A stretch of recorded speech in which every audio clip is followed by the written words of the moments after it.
Thank you so much, Dave. Thank you, Christine. Good morning, everyone. Good morning, right there. Happy day, happy Sunday.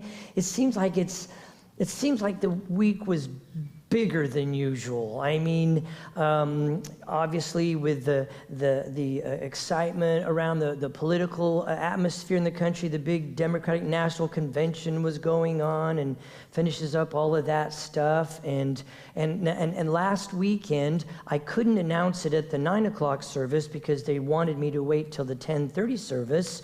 So I'll officially announce it to everyone here this morning that our senior minister, after 35 years of running Unity Temple on the Plaza, Duke Tufty, is retiring.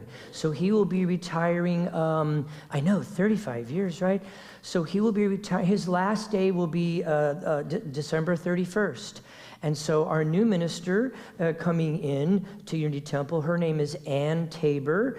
And so, I know her. I knew her when she was a student here in Kansas City at the seminary. And then she went off and has been running her own Unity Church down in Arlington, Texas. So she'll be coming in as the new minister. So that's exciting.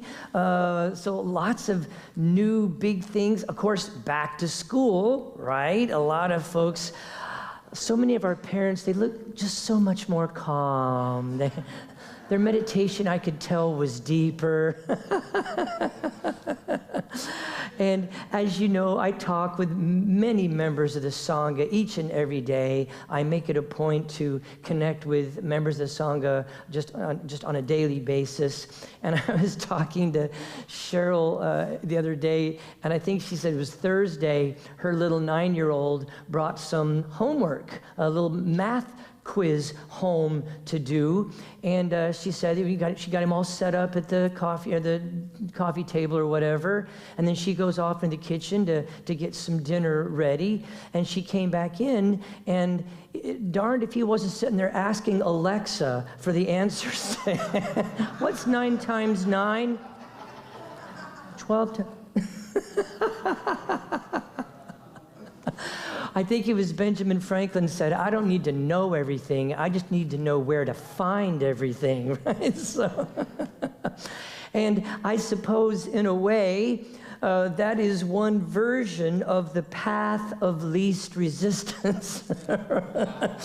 That might be a common misconception of the term, the path of least resistance is, finding the easy way.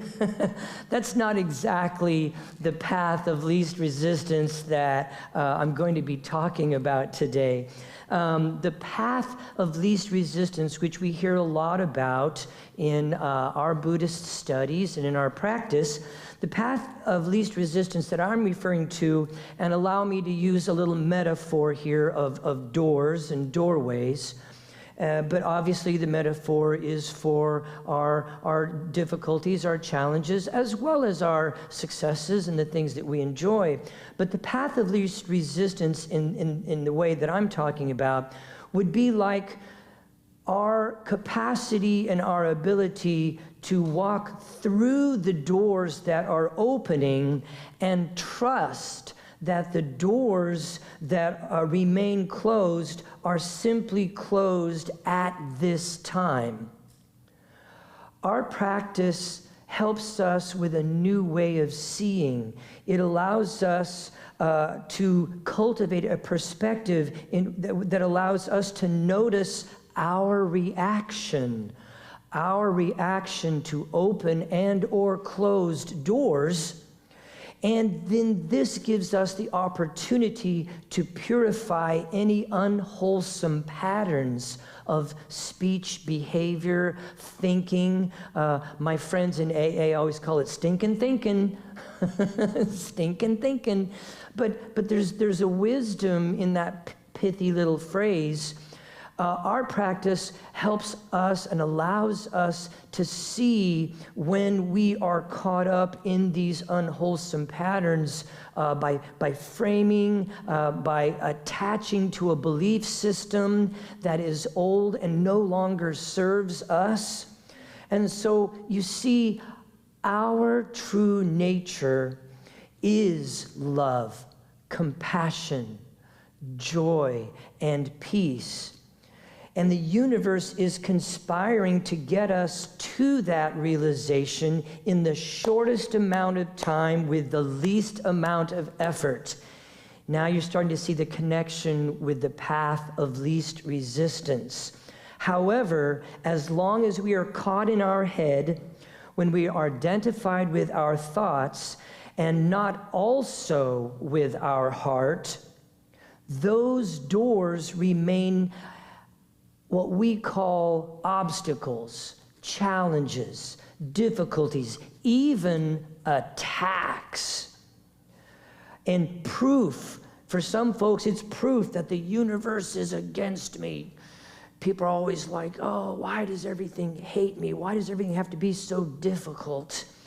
And see, when we're able to realize that we create our own reality, when we come to that realization, all the doors change. They may be open or closed, but we're not concerned with that. This is where we are beginning to move from that amazing place where the practice itself, we don't have to do it anymore. It does us. We are moving from the content of our lives to the context of our lives. We are moving from this place where we're sometimes worried about being on the practice and off the practice. Our realization helps us to realize that there isn't anything that's not practice. It's all practice. We're concerned about, I'm meditating or I'm not meditating. There isn't any point in our life that is not a meditation. Driving meditation. Arguing with my boss meditation. Been on YouTube way too long meditation. So I'm going to flip the slide here. I have a little slide to share with you guys. There's a great teacher by the name of Shinzen Young. And he has, because it's back to school week, Shinzen Young has reduced the practice down to an algebraic formula, if you will. I'm just playing with you, of course. But he has this little formula where suffering equals pain times resistance. This is a very important formula. Suffering equals pain times resistance. Pain is a natural, normal part of the human experience. But to the degree that we are not aware that pain is a natural, normal part of the human experience, and now there's resentment, or there is blame, oh, this person did this, or this whole group of people, them and us, they, all this blame, this judgment, all this, to the degree that we are doing that, and to the degree that we don't want the pain, that's resistance. That is a denial of reality. What has arisen has arisen. No matter how much you don't want it to be there, it's there. And when we open and there's this radical acceptance of this is the truth of this moment, and it may be unpleasant. And when we accept that, then we move to this next formula. When we taste purification, remember, Buddhism is a wisdom tradition. It's about wisdom, not knowledge. And I'm going to talk a lot more about that here in just a moment. But the taste of purification, when we purify all this resentment, then it simply becomes pain times equanimity, radical acceptance. This is what is, and to be present with it. So I want to invite you today to bring a playfulness to this process of awakening. Bring a playfulness to your practice, a joy in the realization that as we cultivate insight, vipassana meditation is a large part of our practice, and vipassana means insight meditation. So as we cultivate these insights in Vipassana, it's not just the insights themselves that bring about complete transformation, but it is also our realization that there are new ways of seeing. New ways of seeing that open up a whole new universe. And then we go from being on the path or off the path, realizing that it's all the path. And then we go from realizing whether I'm meditating or not meditating. No, that doesn't exist. There is not a point in which we are not in a meditation of some sort. It could be aggravated, upset, dealing with emotions meditation, but that's what it is. I love the poet Mark Nepo. He has this little phrase in one of his poems, see if I can remember it, where he says that we are such strangers to the mystery of life that we mistake deep feelings for sadness.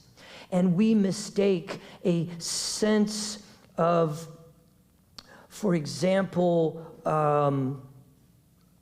I forgot how the rest of it goes. Let's see if I can find it here. Yes. That we mistake deep feelings for sadness. Oh, and any sense of the unknown as fear. And any sense of peace as boredom. And so this practice, bringing a playfulness, a joy to our awareness and noticing what we notice. In our spiritual journey, there is a pragmatism. How can the Dharma and paths of practice that we encounter be useful to our own understanding? I've got walls of books telling me how it's been useful to some other author's understanding and to their life. And it can be helpful in reading how the practice was revealed and unfolds for them in their life. But ultimately, that's their practice and their experience, isn't it? Ultimately, it must be my experience. No one here can tell me what an orange tastes like if I've never tasted one. You could talk for 20 years and I still don't know what an orange tastes like. I must taste it myself to know. And so this kind of points a little bit, and some of you are familiar with the famous Chinese saying about the transmission of the Dharma is like that of the finger pointing to the moon, and the moon representing truth. Each teacher is pointing to the moon, and it is important that we don't get caught up in the different fingers pointing at the moon and we lose sight of the moon itself.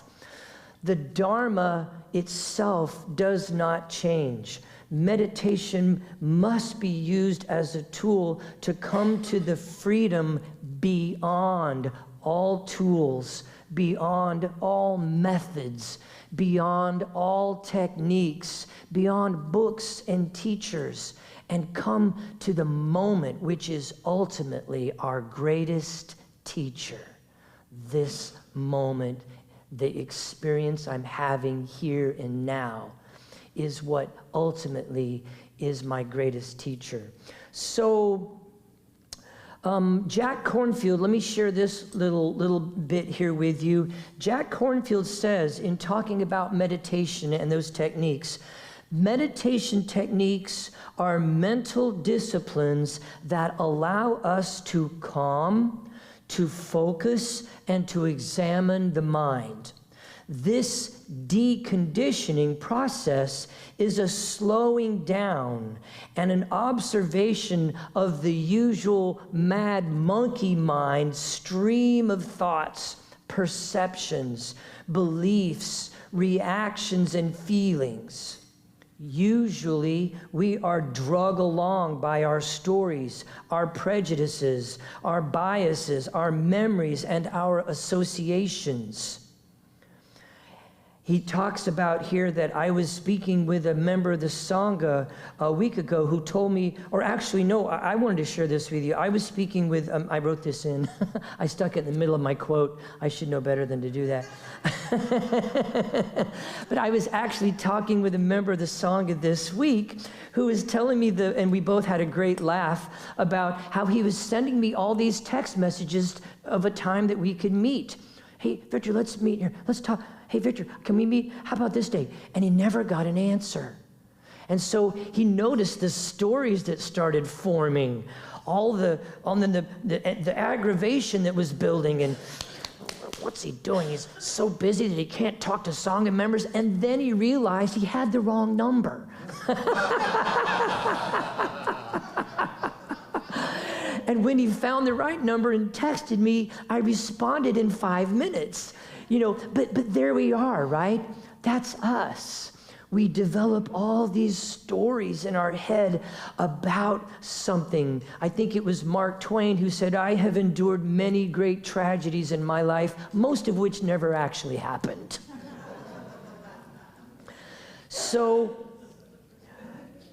Jack Kornfield goes on to talk about meditation is practicing being clear and alert, freeing ourselves from those stories when we can bring awareness to the activities of the conditioned mind and how it loves to create stories, loves to create separation and division. It loves to slap a neat, tidy little label on everything, put it on a box and set it on the shelf, as if we really knew.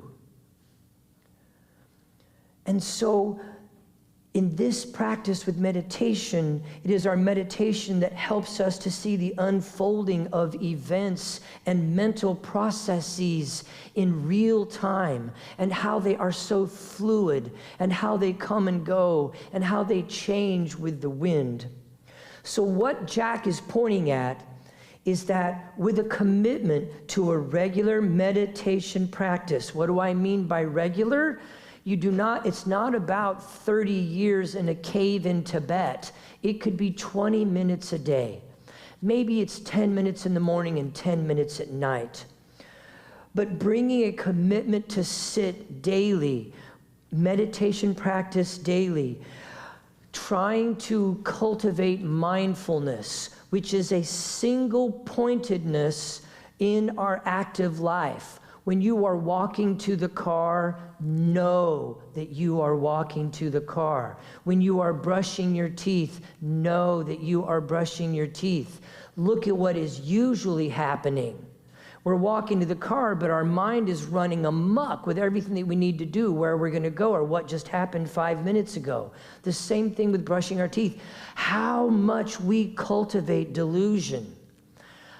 We're so used to the mind's constant babbling that it has just become normal, and we're plugged into it. So that's why we train. That's why when we are sitting in meditation and the mind wanders, we bring it back to the breath.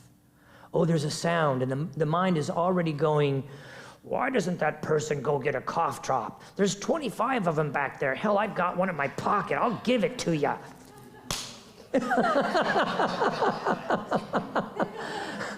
The mind's always going, and there we are, cultivating that. And to the degree that we cultivate that, that's what grows stronger. So instead, the practice is to come back to the present moment, come back to the breath, come back to now. And so with a commitment to our meditation and our practice, with a commitment to mindfulness, with a commitment to time with Sangha and practitioners, with a commitment to retreat, and with a commitment to our studies, right? Our books, the videos, magazines, time talking with a teacher. All of these things help a yogi or a yogini begin to see all of the events of the mind and the body as an empty process that happens by itself. It's the deeper power of meditation itself that we see that thoughts and stories, beliefs and practices, they come unbidden. I'm not inviting them. They are not invited in my 10-minute meditation. And yet, here they are. What does that tell us? Do you not see that you are not the thinker of thoughts? They just come. They just show up. I can add a thought into the mix if I want to. That's why it seems like I'm the thinker of thoughts. But I might be a co-creator, but there's a lot more going on there than what we really truly know or can see. The mind, through meditation and the observation of the mind itself, the mind becomes detached, clear, and radiant. There is only pure awareness of all these things that are going on. The mind and the egoic mind wants to add meaning. It wants to talk about how this happened in the past, wants to talk about all the ways that we can prevent this in the future. And there it goes. And off we go, lost in thought. And so this difference between the pure, clear, radiant truth of who we are, and then the egoic mind, which is working so hard to participate on this lifetime that we have right here, all of this, the difference between this is the difference between pain and suffering. And it becomes evident to us. Our teacher becomes everyone we meet. Our mind states are felt before we react with some action or word. And the feeling nature of thoughts are sensed before we speak. There even comes a point where we no longer have to do the practice, that efforting. The practice just does us. There comes a point where the practice is not a method, a technique, a book, or a teacher, or the next big thing that we're doing. It isn't a doing at all. It becomes a part of our beingness. So how then do we deepen our practice? This is not an unskillful desire. The universe wants us to wake up and provides us with a very effective mechanism for waking up called suffering.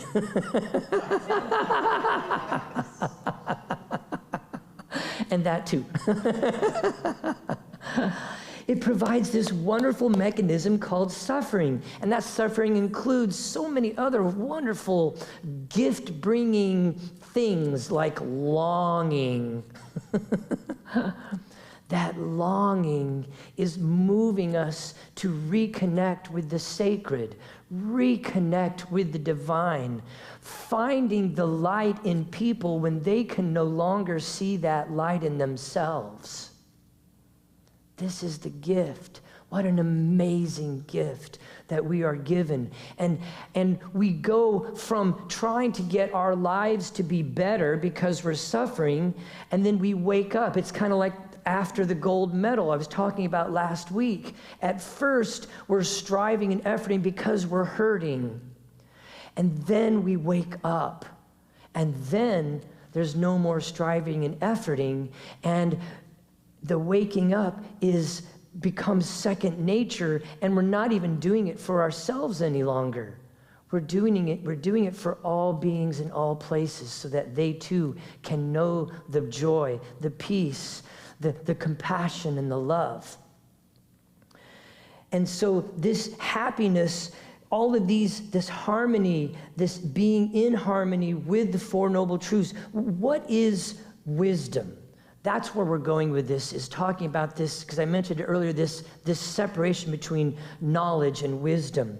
Knowledge is in the head, wisdom is in the body. Wisdom is simply being in harmony with the here and the now. Nothing to gain, nothing to lose. Mindful of the flow. The wise person is not diluted. Their life is in perfect harmony with the Four Noble Truths. And we attain this wisdom through, all the eyebrows went up. We attain this wisdom through awareness. Awareness unties every knot we have, bringing the awareness to this moment, to our reactions, to our conditioned patterns of speech and behavior that continually create an automatic life, and the automatic life is going to respond the same way to every experience, every time, because that's what it's learned. We're transcending that. We include it. It's there. You're not going to stop it. You're going to feel that response every time. But then there's that moment of refraining. It is just a moment. That's why we cultivate the moment, because awakening will happen in a moment. We don't know which one. It's coming. It's, for many of you, it's already been there. And the trick is not to chase more moments and more awakened experience. The trick is to continue your meditation, mindfulness, your studies, your retreat, and connection with the Sangha. Again, like Ram Dass says, we are all just walking each other home. We are all walking the path together in Sangha. So let us walk this path of least resistance. Thank you.